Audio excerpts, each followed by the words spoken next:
Man, oh man, I am certainly more excited to talk about this side of the conference. I said this side of the conference. No, this side of the NBA than I am to talk about the last one because Jesus Christ. There's only so much you can say about the East. It is the East and it looked predictable and it is predictable. I'm going to be honest. There are two series that could be potential upsets, and then there are contender series over East. That's it.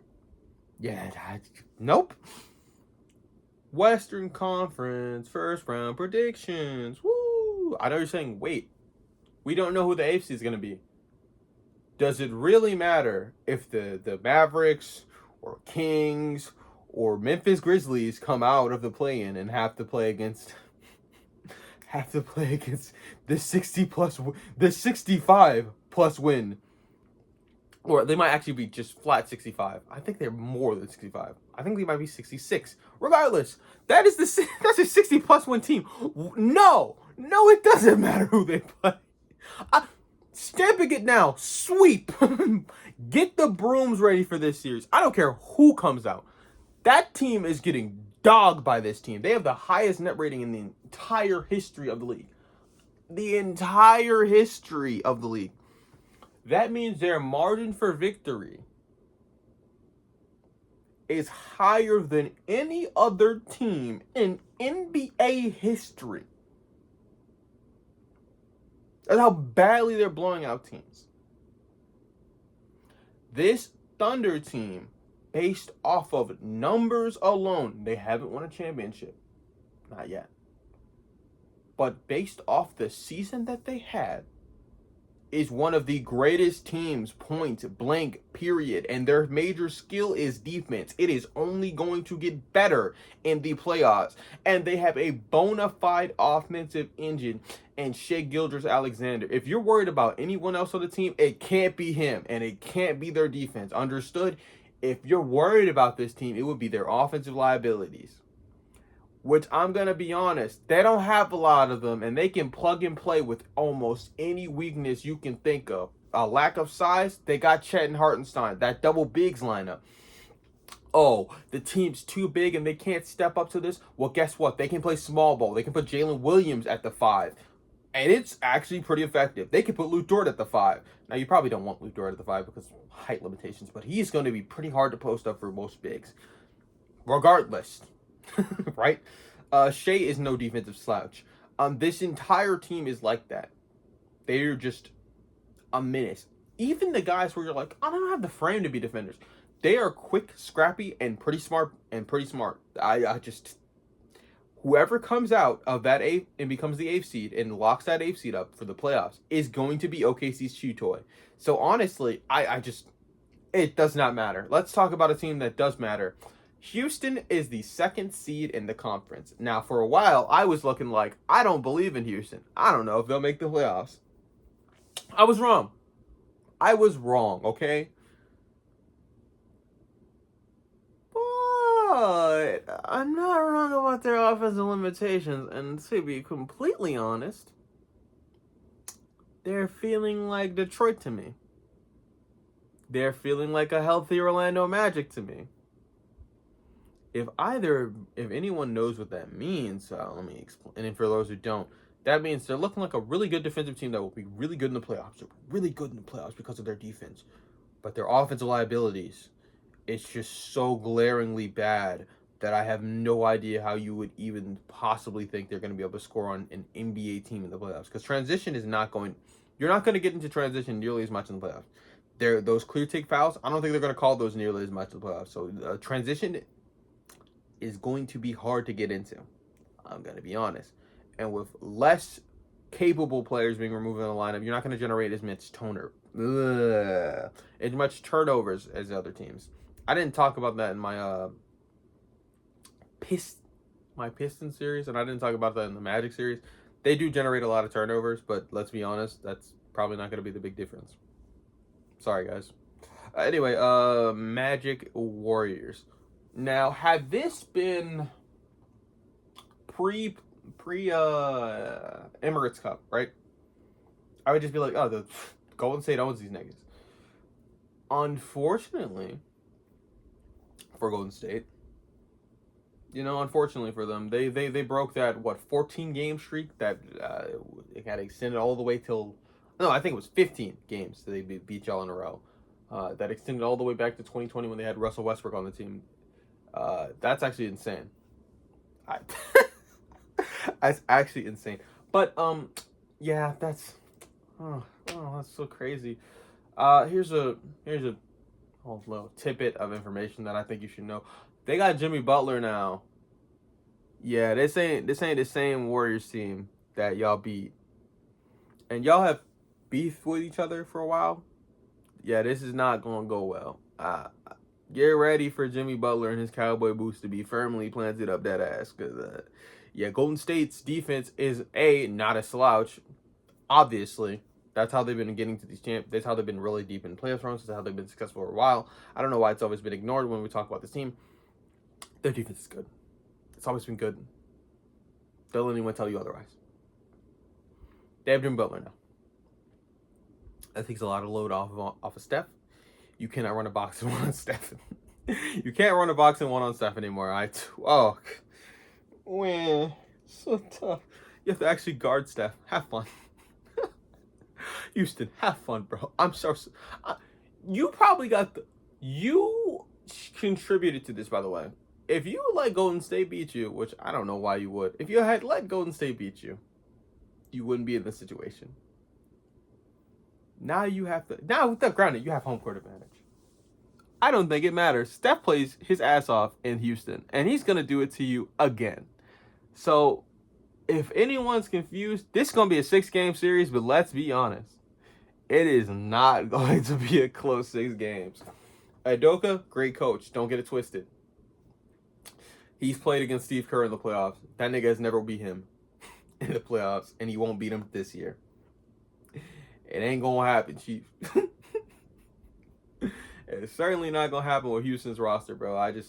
I don't believe in these niggas. Offensively, they're so limited, and you're asking Jalen Green to be, like, really good in the playoffs. I don't know if that's going to happen. You're asking Fred VanVleet to be really good in the playoffs. I don't know if that's going to happen. Also, Steph, by the way, Steph is going to be on the court with Fred VanVleet. He is going to torch that nigga. It's not even close. It's not 2019, bro. You're not playing for the Raptors, and for Ime Udoka, you don't have Jason Tatum and Jaylen Brown, bro. It's cooked. Now, defensively, this team is probably even better than that team that I mentioned in the Boston Celtics that they played against. But their offense is terrible. It's terrible. It is bad. Shout out to Amen Thompson. Shout out to I don't want to shout out Jabari Parker. Whatever, he's cool, I guess. Steven Adams is a great player. Yeah, they got good players on the team, but like the conglomerate of that is a pretty piss poor offense. They're not going to beat Golden State. 8 minutes into the video, Jesus Christ. 3-6 matchup. This is the one that I'm most excited to see. If you're not excited to watch LeBron versus Ant, I think you're smoking something. If you're not excited to see Luka versus Ant Part 2, because last year Luka versus Ant was crazy, right? We remember that Western Conference Finals. It was crazy. This is gonna be a first round matchup. I love the West for playoff basketball. Oh my god, it's gonna be beautiful. You're gonna have Luka and Austin Reeves and LeBron torching that nigga Rudy Gobert. That's gonna be beautiful basketball. And then Julius Randle's gonna be there too, man. Wah, wah. Yeah, one of these teams has to go home in the first round, unfortunately, which is it's really sad because I wish hoping it would be like someone else in this position. Yeah, when you have the easiest schedule in the last 6 games or so of the NBA, you're probably gonna lock up that position, and these niggas locked up the 6th seed. So yeah. How do they match up against each other on the court? Well, I've already told you Luka is going to fry that nigga Rudy Gobert if he catches him on an island. And defensively, I'm going to be honest, the Timberwolves are not impressive to me. Now, defensively on the Lakers side, are they a good defense? Based on the numbers, yes. Based on personnel, no. Now, LeBron has been giving a lot more effort on the defensive ends, especially since they've given him offensive weapons to make him actually be doing that. Austin Reeves has been great this season. I would like to point out Luka has not been the same Luka that we saw last year, but I'm not going to lie. How many players do you know can average 30 and 10, can average 30 plus and 10 plus and in heliocentric ball and do that year to year? Hey, don't name that guy. That's cheating. Talk about like someone else. I don't know. Yeah, but like, Luka's not gonna need to be that same guy on this team. Shocker. Yeah, this team could go. This could go a multitude of ways, and by a multitude of ways, I mean I genuinely don't know how this series will pan out at all. I'm so excited to watch the series. I'm so excited to watch playoff basketball. It's gonna be a great series. I think this could go 7. I think it could go 7, but I honestly think, I think I'm gonna have to coach Shannon Sharp. You can have Anthony Edwards. You can have Carmelo Anthony. You can have Carmelo Anthony again with a K. Lakers in 5. You can have the Timberwolves. You can have the Chicago Bulls. And you can have calf pulls. Lakers in 5. I don't have a good one for you. I'm sorry, I'm not Shannon Sharp. Every black guy can't rhyme. Every black guy can't rhyme. Sorry, guys, I have to renounce my hood privileges. Oops. Yeah, I'm obviously not doing the greatest job of entertaining you guys, but that is what it is, because it would be a lot more interesting if this was a dialogue instead of a monologue. Anyway, next game. Next series. Jeez. The Clippers locked up a playoff spot, which I'm going to be honest, going into the season, I didn't see that, especially knowing the timetable for Kawhi. I was like, yeah, this team is wallahi. Now, good job on you guys for getting rid of Paul George, because if you didn't do that, you'd probably be out of, probably wouldn't even be the plan. You wouldn't be in a postseason position at least. Good on you, Steve Ballmer, for looking at him and going, I'm not giving you that money. Are you crazy? You smoking crack? No, of course not. Why would I do that? Go ahead. Bye. Now I'm not gonna lie, letting him walk, in my opinion, was cuckoo, because you could have got more out of him, but not keeping him on your team, hey, addition by subtraction. That nigga Norman Powell is doing what Paul George could never do. For you guys in a Clippers jersey, be a third option or a second option, consistently, and play well, offensively. Yeah, that's what's. So James Harden, I have to discuss James Harden. Who else is the team that they're playing against? Dang. Who is it? No, but really, the 4th seed is the Nuggets. Oh my God, the Nuggets fell to the 4th. Yeah, I forgot about this. I'm gonna be honest. This is like one of those series where it's like, this could go either way. Now, if they still have Michael Malone, I think I would be much more confident on the Nuggets being able to get past the first round. That being said, Jokic is going to be playing coach. Yeah, Jokic's going to have to pull out the Bill Russell playbook, and I don't mean the literal plays because they're not going to work in today's NBA. But yeah, he's going to have to be Bill Russell. And I mean that because he's going to have to be this team's coach if they have a chance of winning. So that's that. I don't know who's going to determine his minutes because it's going to be pretty taxing. I think Bro's going to be exhausted. Ooh. But that brother's going to bake Zubac alive. Like, I don't think that should be up for debate. Zubac is cooked. Zubac is cooked. James Harden versus Jamal Murray should be very interesting in my opinion. Then Kawhi's probably going to have, if I had to guess, a mixture of Christian Brown on him and a mixture of Aaron Gordon on him. So that should be something. I don't know if we're going to see the Kawhi of old in the playoffs, but I feel like we could see something of it. Regardless of injury status, he always turns up in the playoffs. I think the Clippers could beat them. I'm very sure the Clippers could beat them. I'm confident on that. And the Nuggets and Jokic has been great this year. Jokic has been second MVP for a reason. Jokic has had some of the greatest numbers I've ever seen for a reason. Jokic has been top 3 in assist rebound, top 3 assist points and rebounds. No one has literally ever done it. No one's even been top 10 in it before him. He's been top 3 in all 3 of those major statistical categories. Deflections, steals, blocks. He is a stat sheet stuffer. But I have to address the elephant in the room. The thing that's hovering over this team like a dark cloud. First round playoff Russell Westbrook. It's truly a disservice to have him on your team. He's a plague.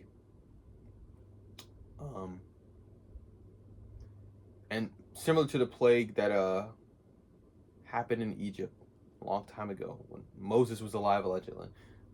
They're cooked. They're toast. Finished, finito, done.